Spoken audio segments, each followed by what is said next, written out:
Hi there, Randy Green here. Let's continue the 1611 talk on heaven and earth, as I kind of decided to call it, because I want to go back to the psychological structure. But interestingly enough, as we always know with this interpretation of myths or of ancient creational stories or whatever's been going on, preluding or predating the current civilization, which we know is the fall from a higher level type of civilization, which I also work with that idea, which we find in many, many different stories around the earth, and the whole goal of what is this all about? What is this originally heavenly paradise, which is called, but St. Paul also talks about there are 7 paradises. So it's not just one paradise, because each one of the heavens above our reality is in a higher state of existence.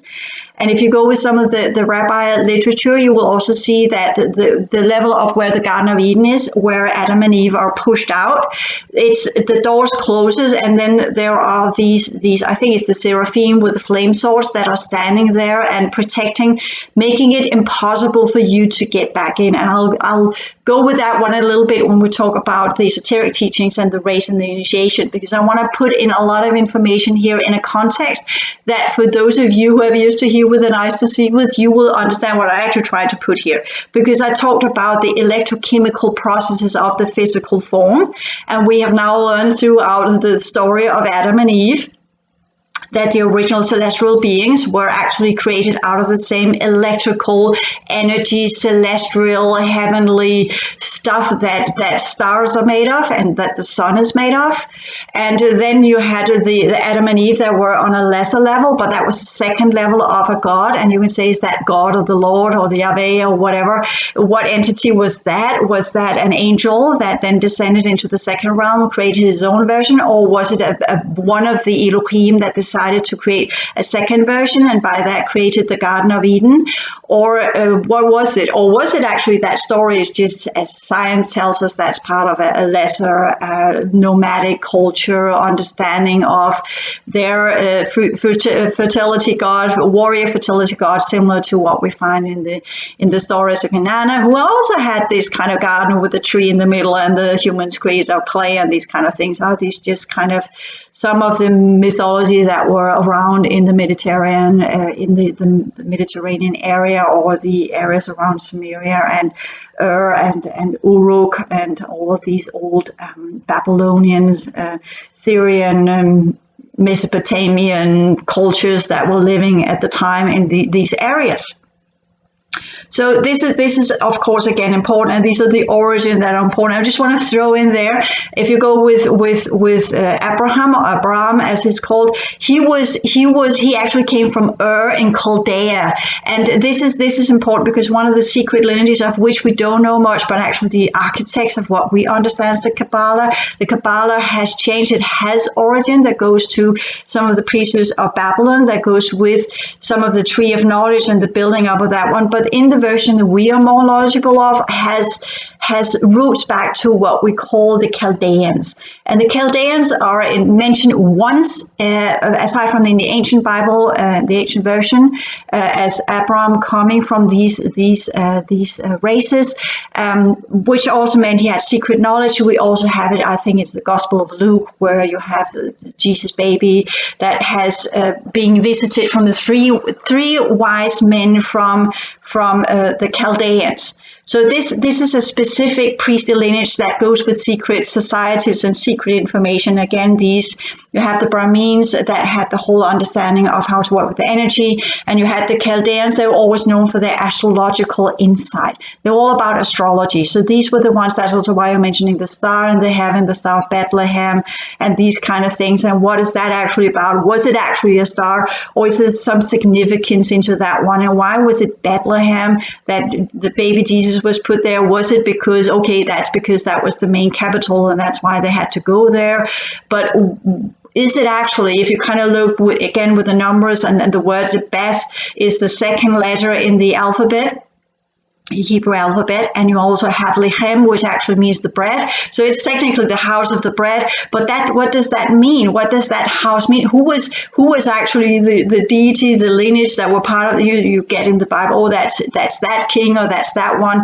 But again, you know that Jesus is supposed to be of the lineage of David, whereas the king that was sitting on the throne at the time, I can't remember what his English name is.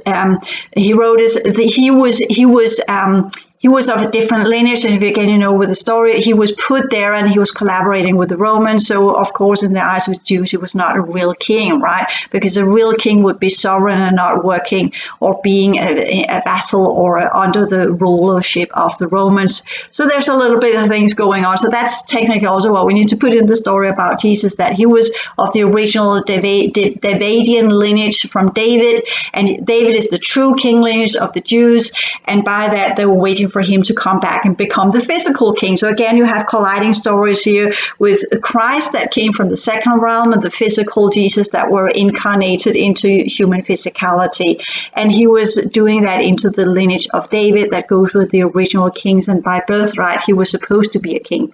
But it was so far back, and at the same time you have the whole story being kind of muddled up and cloaked with the whole, he was born from a maiden or a young woman who it's not clear in the Gospels whether or not she actually were impregnated by the angels, or which would then mean, if that was the case, then the Jesus character would be a Nephilim. And we know that the Elohims, they wiped the surface of the earth because they didn't want the Nephilim. So that would not fit, would it? So again, I'm just saying you have to understand the ancient accounts to understand the biblical accounts that goes with the Gospels, and what is said there and hidden there and understood there and changed into whatever it is that they want to go here.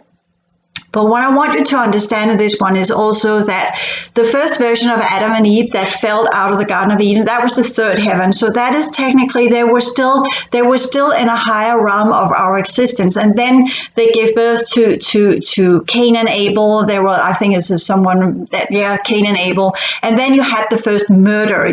Cain killed Abel. Right? So that was, when you read that account, you will still see that the Lord is still present in the third realm. He's still present there. He still goes and he talks to Cain and say, why do you do this why do you do this sin? Why did you respond to this sin that was lurking as a snake in front of your door, and you invited it in? Again, the whole theme of inviting in the snakes, and don't, because the snakes are wrongful teachers. We read that in the Bible, and I can only concur with that. All the snakes I have met, they're enticers. They want you to invite them in so they can possess you and take you over and make different thought forms in your head that are all about making excuses for why that is in order when you know it's not in order. So that brother murder literally pushed humanity further down another realm. And the next set of children that and Cain was banished into that fourth realm, and Adam and Eve fell with, because that's kind of, she gave birth to a new set of sons, and they were of the fourth realm. So she became less again because of what her sons had did. And again, this whole kind of contaminating the original lineage of humanity, which then led to transgression and stupid choices that then pushed them into the fifth realm, and further down into, they ended up in this very, very solidified version that we are in now. So the ancestors of Adam and Eve, and you can say, well, it's all about Eve. It's Eve's blame. She's the one that was the carrier of the original sin, and that is what has mostly been interpreted by the very male-dominated Christian communities. It's all about the females, and that's why females are witches and should be burned as such, and you can't trust their wisdom. And even if it's a wisdom taken by transgression, and it came from Eve, and they are the daughters of Eve, or even worse, they were daughters of Lilith, they're of the underworld, and all of these kind of stupidities that have been brought up to kind of say, well, the burden is on the females, right? The females are the one who should suppress because they were the ones that threw us out of the Garden of Eden. They are always leading us into temptation. They're always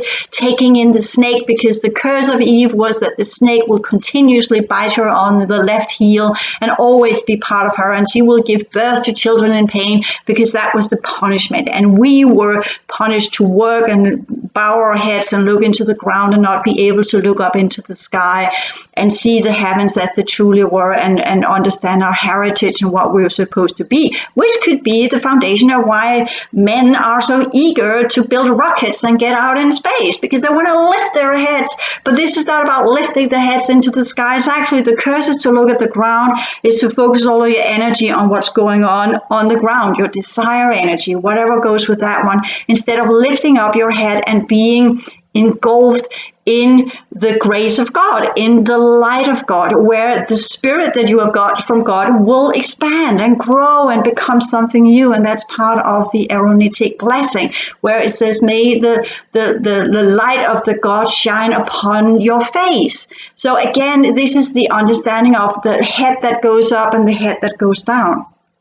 Where are your energies oriented, upwards or downwards? And upwards is not out into the sky building rockets. The upwards means lifting up in spirit, lifting up your energy, lifting up your knowledge, the original knowledge base. Because technically you can say, okay, if we do go with this stupid story that Eve was taking from the rib of Adam, or from the side, as it's actually said, so that Adam was cloned into a female version of himself. And by that, she only got the second generation of spirit, and that's why, that's the interpretation, that's why she got this whole kind of, I want the tree of knowledge, because then I'll have the same level of knowledge as either the angels or as Adam, or whatever it was of human projection, whereas Adam had the first blow of the spirit of God. So in that one you have the hierarchy that makes females lesser than males, and that's part of our stupid cultural setting. But that's not the point, and that's kind of how the Hebrews did it, because if we kind of go with what has been omitted from history, is that the first realm of angels were created in the image of the Elohim, and they were created as males and females.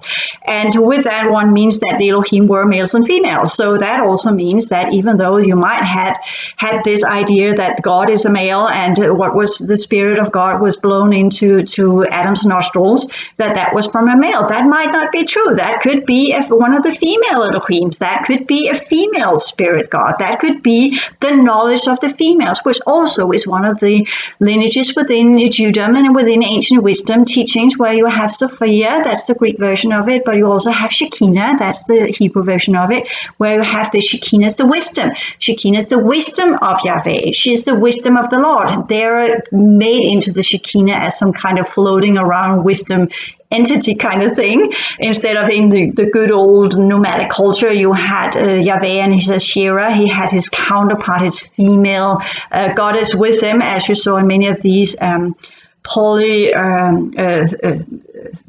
theological communities. You had many gods, and they were all coupled up in couples, males and females. You see that in Egypt, you see that in Mesopotamia, you see that in the area as well. And Yahweh had his own female version as well.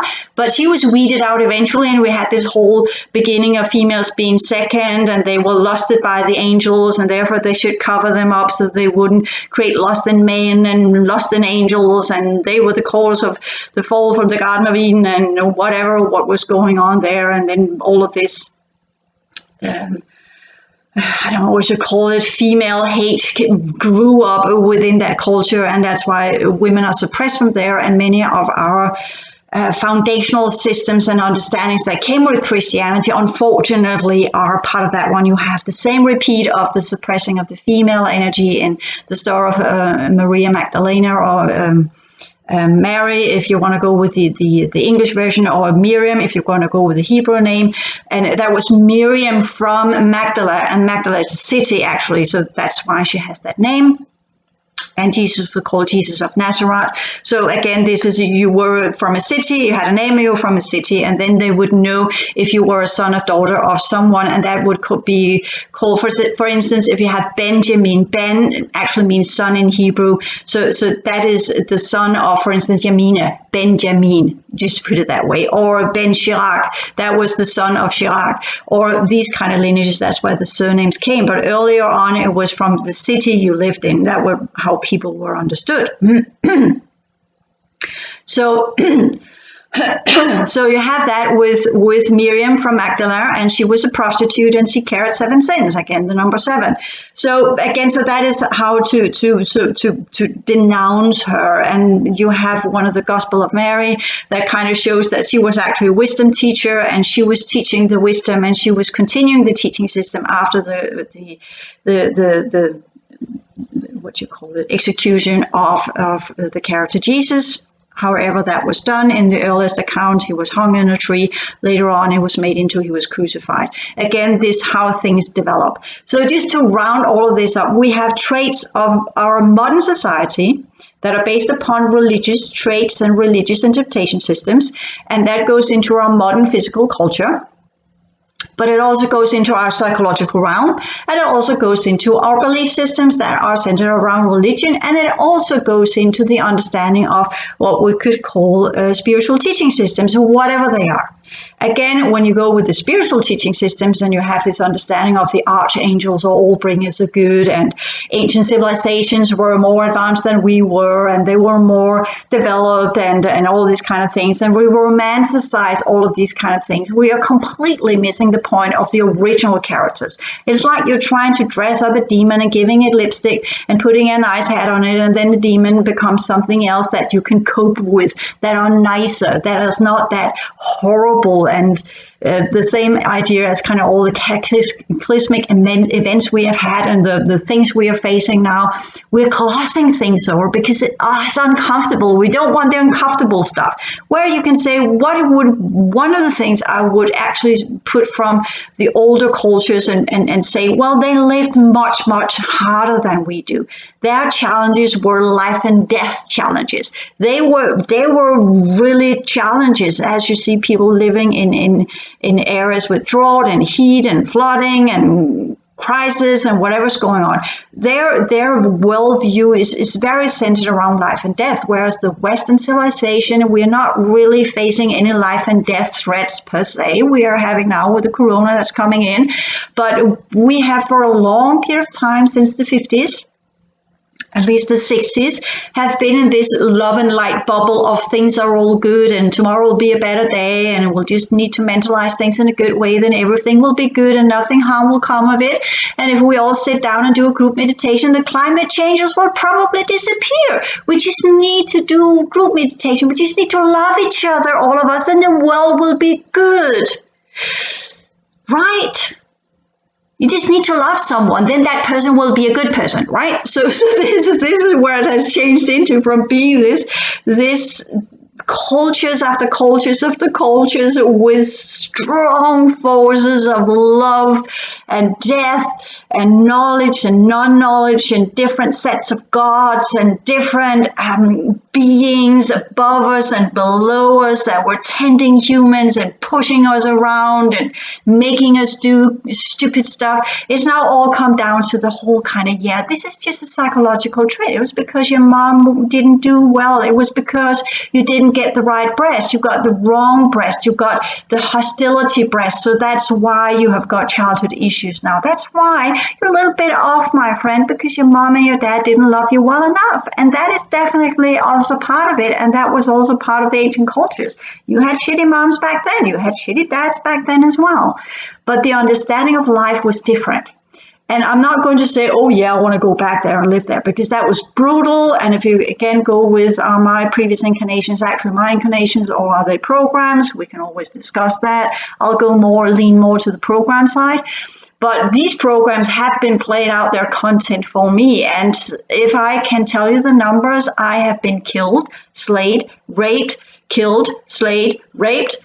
It's just kind of, eventually death is not so fucking funny, is it? You get used to it. You kind of know, oh yeah, no, not again.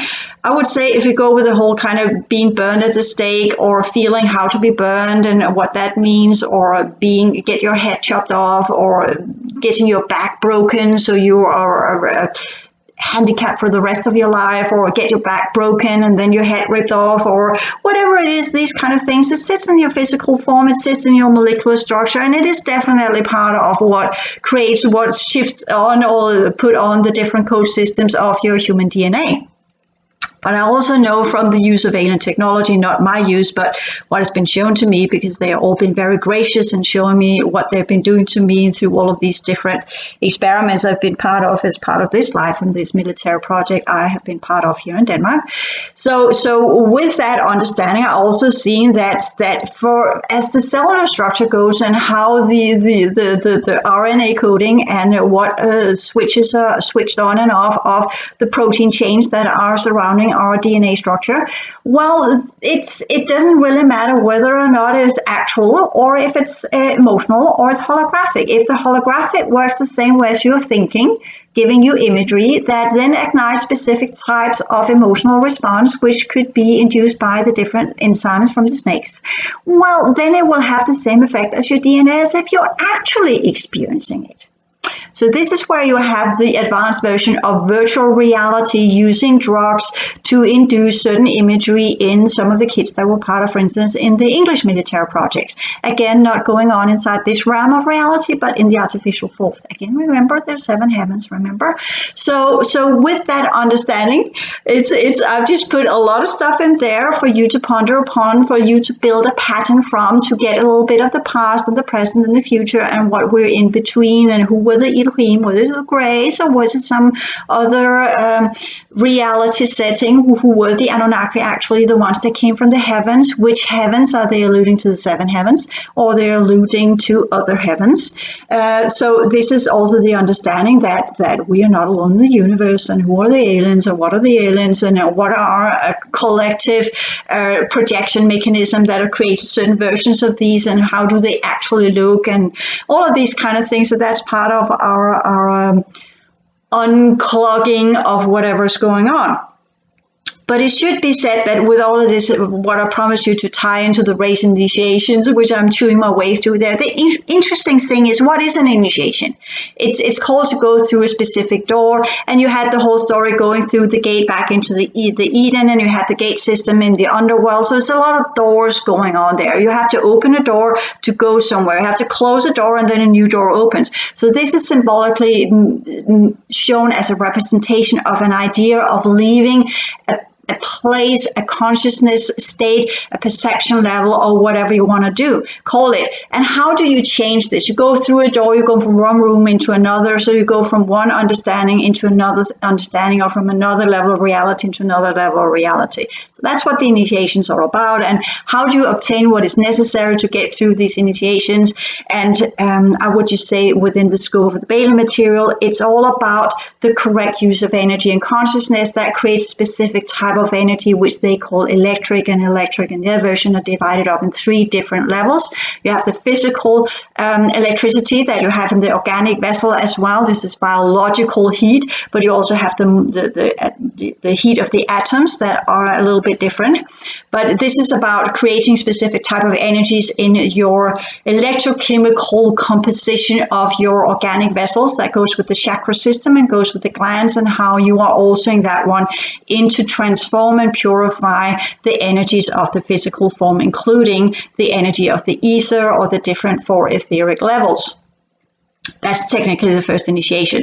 And the second version of fire that goes with the esoteric teachings are what they call solar fire, and it goes with its spiral formed, whereas you can say that the first version of the fire is linear and this one is spiral. So that's where you transform your chakra system into becoming whirling vortices of solar energy that transforms into a higher version of energy. that runs in spirals, where time is not from A to B, but where time becomes cyclic and spiral, and that changes your consciousness structure, because you, instead of operating in yesterday and today and tomorrow, you will begin working with the past, present, and future within cycles and repeated cycles, and what are you to learn and how you to develop this. And that should also be part of the whole transformation of whatever you would encounter in the astral plane, which will then lift you up to what's called Buddhi, or the love and wisdom type of energy. Whereas when you work with the physical form, you're working with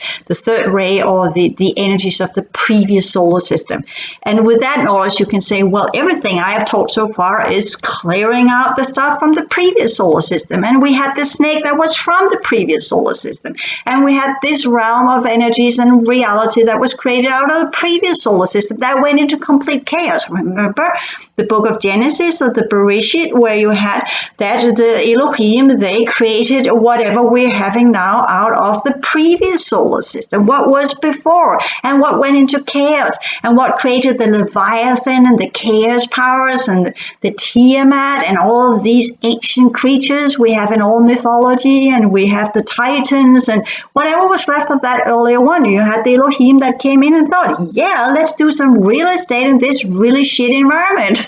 We'll create 7 planets and a host of angels, and then do the material of the ground of the previous solar system, and create the animals and the birds and the bees and whatever's going on, and the beasts, the birds and the bees and the beasts. And yeah, let's put humans into that one and say, you'll be custodian of that one. And that's why I want to go back to that story. Why did the Lord love the humans more than the angels? Because the angels were just floating around in the first heaven where everything was good and fine. They were so high above, they did not get dirty. Whereas the humans on the ground, they were in the middle of these fucking chaos powers of the previous universe. That was the masterpiece, right? The gods, they created these angelic beings to take care of the realms up there and run business as usual and be the caretakers on a higher level. But the custodians on earth were in the middle of all the chaos powers to take care of the animals, to learn them love, to learn to domesticate them, to work with the ground, to transform it into something that was productive and grew crops and all of these kind of things. That was the masterpiece. That was where the gods really, really, really made their big hoo-yah, where they could say, this is what's about. The whole transformation of the ground, of the soil of the previous universe. That was the point. And then they turned around and said, we have now created this lesser being in this shitty old universal stuff making, full of leviathans and monsters and beasts and underworld and shit stuff. And you angels, you are their older brothers and sisters, and you're supposed to help them. You're supposed to go in and help them. You're living up here in the luxury condo. You're living up in the, what do you call it, on the first floor of every high building, the suite, the king suite, the queen suite, whatever. You're supposed to go down and help the custodians. You're supposed to go down and help humans. And how, well, and then the Elohim took off. We kind of know that. They kind of became a little bit absent, and then left behind the caretakers in the forms of the angels and the other realms. And they messed up. The more they were in contact with humans, they messed up. And some of them bred with humans. And then they did stupid stuff in their attempt to try and help humanity, and thinking this is what they wanted to do. And, you know, the movie Noah with Russell Crowe and the Watchers, and they got contaminated by the soil of humanity, and they got all solidified and became a sort of human. And we have these human lineages that kind of can claim to go back to different archangels. They are not out there much because they normally keep themselves a little bit secret, but they are actually there. There are humans out there that will, if you ask them, what is your lineage, where do you descend from, some of them will actually tell you they descend from angels who are carrying names you have no knowledge of. So these are some of the ones that are part of these angels that fell from the heavens and wanted to help people. And this is part of the story as well. Some of the ones who stayed up there, they didn't want to go down and get dirty. That's part of the esoteric teachings as well. They didn't want to go down and get dirty. Oh, no, thank you. I'm all good. And then there were others that came in. And these are the background of some of the ones that descended and became part of the missions, that became part of the ones that were trying actually to help the ones that had the most shittiest task to take care of, transform the energies of the previous system, with the chaos powers right beneath their feet. And I know I'm paraphrasing and I'm putting a lot of stuff together, but this is a story as it would be told through down the history of time in the churches and in the temples and in the synagogues and these kind of things, so you would understand the dynamics of what you're in the middle of.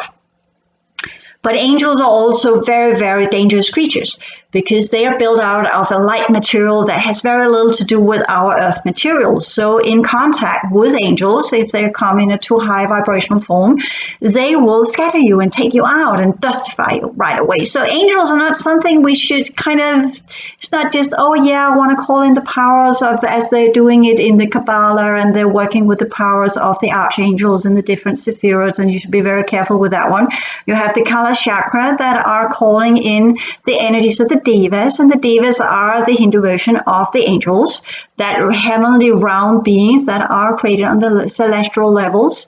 You have the devas, and you have, they are suras, and then you have the ones that are from the underworld that are the asuras, and the asuras can be divided into creatures of the underworld, into ghost creatures, as well as into lost souls. And ghost and lost souls are two different things, which I can completely agree on. Ghosts are shells, lost souls are actively whatever's left of you when you shed off your human form. You continue to exist as you are, and you suck up energy from others and around you. They become parasitic. So that's a class on its own that are not so nice, and some of them actually become snakes.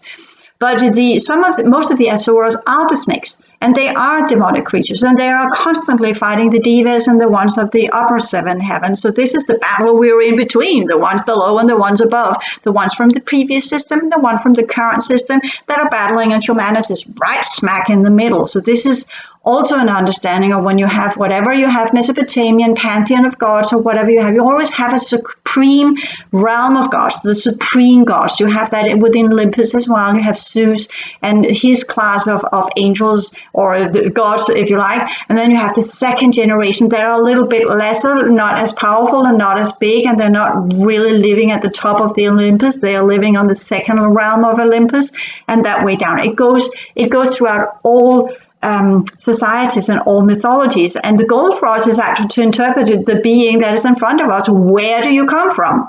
Down under or above? And if you're from above, what class are you? And these are some of the magnificent accounts that have been made in the Middle Ages, completely distorted and absolutely not worth much, because there's a lot of projection going on there. But there were made books about demons and their hierarchies, and there were made books about angels and their hierarchy, and they do have some truth to them.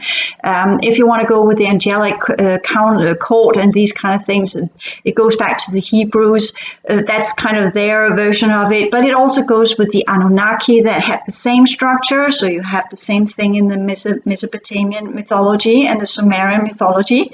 You had Anu on the top, and then he materialized or made two versions of himself, Enki and Enlil, and these were the ones from where children were born. So you have the same hierarchy there. You have it within the trinity of the Hindu gods, and you have it within the trinity of the Christianity, and you have it within the trinity of some of the earlier versions of the gods in Egypt. So this is kind of, you have a prime god that divides itself into two lesser aspects, of which one is immanent. That's part of the more or less the solidified material. And the other one is transcendent, as in kind of, it's not really part of it, but it's still there. And that kind of became, when you had the one that was immanent or part of the matter, he is typically the one that turns into the evil piece of shit. He's the one that's working with the previous system energies, and he becomes the dark one. He's the one that falls.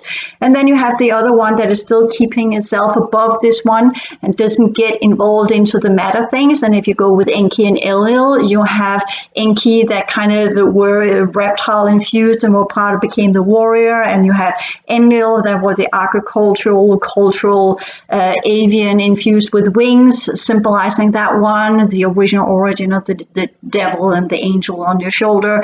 These kind of the things that are below and the things that are above, and where do they belong and where did they sink down to due to their choices and whatever. And it all came down to the whole to begin with, that they got this imperative, they got this law from their creator. You might be the custodians of the heavens, but you are to help, or you might be the caretakers of the heavens, but I have created these are my realms, but you are to descend and help the custodians of the third cycle and help them to transform the energies. And I know this is a little bit kind of a story of the angels and the earth and what's beneath that you haven't heard for a very, very long time. But these were some of the stories that were told to also show humans where their place were in all of this mess. Yes, we might not have been created as the first version from the gods. We might have been created out of the energies of the previous system of dirt and blood, and only had a little bit of spirits blown into our nostrils, and the esoteric Bala material play with that idea as well, even though they say that the Elohim are the Great White Brotherhood, and they came here 21 billion years ago, and they blew in, the first humans were just ape-like things, and they blew in some of their energy into the humans, and then they became the custodians of humanity, and that's why they have the right to create what we're calling the planetary hierarchy. And in their version, the planetary hierarchy are the older brothers and sisters, and the ascended masters used to be humans, but they have now done the initiation using the correct 3 forms of fire correctly, and what we humans have the ability to is to transform through the electrical fire of the third ray, under the third ray, the Saturn system belonging to previous solar system, and transform that one, the past, into the solar fire that is part of this reality and this current setting under the Elohims. And the Elohims are part of the Great White Brotherhood, and who is part of the planetary hierarchy are working under the Great White Brotherhood that comes from Sirius, and the ones that are in the planetary hierarchy are humans from previous civilizations within this realm that have made the initiations, even though that many of them made them in Lemurian time, which were fucking easy, or during Atlantis, which were easier because during Atlantis the hierarchy invited people into not the hall of Shambhala, but the earlier lesser halls by droves. So that did not make much of it. And that's also when we talk about, in my opinion, and when we talk about the planetary hierarchy and their success rate, well, our leaders in the planetary hierarchy are not really that developed, are they? So don't get me to call them ascended, because they're not ascended. They got through the gate system where things were simple and easy. Right now, things are enormously complex and enormously imperfect and enormously difficult. And even the angels have fallen in the grace of the Lord and are now part of our lineages on the planet, under the fallen angelic lineages. And they are there. I promise you, they are there. You will absolutely know where they are when you learn to spot them. So they are here, and they are not Nephilim, and they are not part of the giants, and not part of any of that. But they are lineages that goes back to whatever alien species you want to put them under. And the whole plot in all of this one is kind of, in the older days, things were more simple. Now things are very, very complicated, because in the old days, you didn't have the aliens, and you didn't have the military projects, right? You didn't have alien experimentation on humans. You did have what were part of the original planetary hierarchy and the original different forms of humans that were more or less infused with the Spirit of God, that were more or less infused with high levels of knowledge, that were more or less infused with angelic energies, and now doing 3 different distinctions. Just so you know, that one, Spirit of God, that's the Adam and Eve, that's the Adam lineage. You had the original knowledge from the tree of knowledge in Eve. So that's another one. That's a female. That's some of the military projects they're deliberately tracking down 2 human lineages, the ones that came from Adam and the ones that came from Eve, because Adam has a higher level of the original spirit of the Elohim, or Yahweh, and Eve has the original cord or knowledge base that comes from the tree of knowledge, because she was the first one to eat it in a human form. So she has the highest potential for that one, whereas Adam ate it as number 2, and he ate ate from the same apple, but she took the first bite.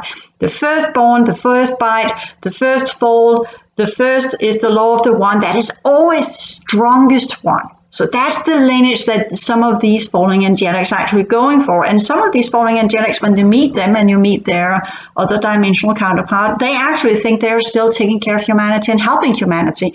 And some of these goes back to Atlantis. Some of these were part of the fall of Atlantis. And some of these are the ones that are behind the military projects. And they're still thinking that they're actually helping humanity in their own very, very distorted version. But in the old days, you could at least say with this whole kind of, and that goes with Christianity as well, the whole point of Christianity and the teachings of Paul, whether or not he was put there to completely distort the original teaching system, or he was put there to blast it out to humanity on a grand scale, or whatever light you want to interpret Paul within.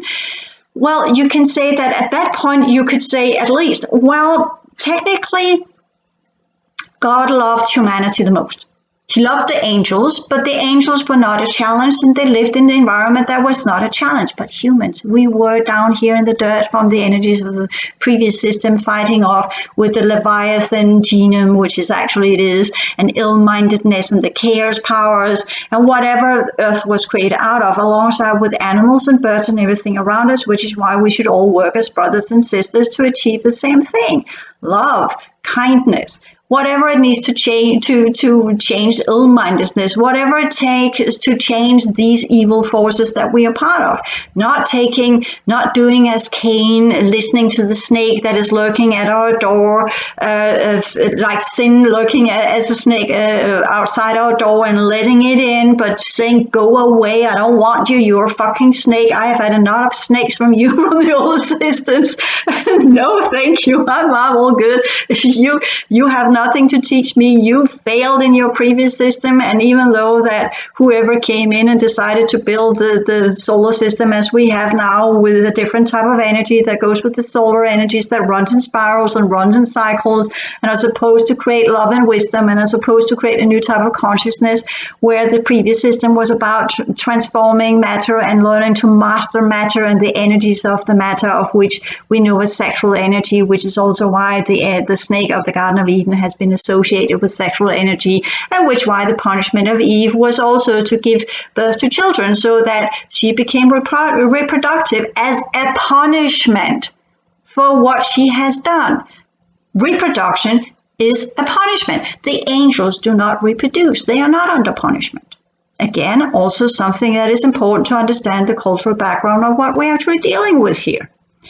But aside from being punished and thrown out of the Garden of Eden and thrown to a lower level, the Lord was still around. He was still there. He was the first and impregnated Eve, technically. It was done with Adam, probably. They had their first, like the Blue Lagoon experience kind of thing, you know, that movie. But the Lord, she actually says the first son she born, and that's not Cain and Abel. I think it's actually Seth that was the firstborn. I can't remember. But either way, the names of Cain and Abel. And Cain is typically spelled with a C, but in the Hebrew version, it's actually spelled with a Q. And that goes with the third level, that goes with the prosperous of the many multiplying effect that goes with the name of Q. So that's kind of already there. You have the underworld forces represented in Cain. And she actually says, I gave birth to this son by the help of my Lord. So this is also, that's kind of the sin that is represented in him. Whereas Abel, he's actually not born with the name Abel, which is an A, which we think, oh, then he's of the first one. No, it's Abel, it's actually with an H. And actually in Hebrew, it means some sort of emptiness. It means some sort of no burden kind of thing. So again, this is also, the names hold significance when you read the ancient text, and that understanding what that actually is. What are the dynamics of this? And Cain was born with the burden of the sin, and that's why he easily let in the snake, whereas Abel was born with emptiness, and again, the fluffy, angelic, avian kind of thing in him. So he was not predisposed for this type of aggression. He was not predisposed for a brother murder. He was not predisposed for killing in that manner where Cain was, because he already had the last energies of the previous system. He had the energies of the sin, of the previous system, of the snake. again, knowing these kind of things that goes in the different understandings of why did he do that? Because he was predisposed. He was made out of that type of energy. So if you would do a bonfire and you would sit around and your priest or elder or shaman would tell you this story about the gods and the underworld forces and where does humans belong in all of this mess? And what were we set here to do? Even though we were still a little bit being thrown around and from time to time could feel us as bears in a shooting tent, the strength that would be given, the choice that we would always be given, was that our older brothers and sisters were of the heavens. They were supposed to take care of us. Hence, some of you have the Kala chakra and some of the Kabbalistic ideas that you can call upon these older brothers and sisters and ask them to assist you. But I'm also telling you that if you should do that one, which you know from Kala chakra, and you also know it from the Kabbalistic idea, which are interesting because the Kala chakra is a Tibetan version of the same idea, calling in the forces of the devas to fight off the asuras. If you do that, if you do call upon the archangels, you will also get the polarity. So if you do call in, you say Uriel or something with a flame sword, you need to know what that archangel is. And no, don't read on what you find on the internet. That's all love and light and making them something like good creatures. You need to understand the fire that they are holding. Uriel holds a flame sword. What planet does he belong to? What are his forces? His forces is judgment. Okay, what is judgment? Why does Uriel hold a sword of flames that are used for judgments? Because he slays demons that are the counterversion of his level of the hierarchy of the seven heavens. He slays the demons on the opposite hierarchy. That's what he's dealing with. So if you call in the powers of Uriel, you are calling in that strength. And that is where most of you that are doing the whole archangel kind of thing, you are doing the Kabbalah without knowing it. And you're calling in things that belongs to the level of the Kabbalah or the Kabbalistic tree that you have no knowledge of. You don't know what you're actually calling in. You don't know what you have to fight with. The same as if you're calling in the Deva hierarchy and you're calling in some of the Deva energies, you are also calling in their counterpart of the Asuras and what they are fighting with. So you need to understand that the whole kind of invoking things, using whatever spiritual teaching systems, it loses its understanding unless you understand the ancient worlds that our world is built of, or the forces and the powers and the rulers that are here that are part of hidden societies and hidden realms. The forces that you are invoking, what is their polarity, so you actually know what you're dealing with and what is the idea of the Kabbalistic system. And I'm not telling you to do that. Don't do that, because none of you have the mental and emotional strength to do so. And as it was, I went to Israel many, many years ago, which is a whole other story, which would be the perfect time to make a cut here. I went to Israel when I was very young, let's say 18. And there I met my first angelic lineage. So let us make a cliffhanger here and go on to the next part. Thank you.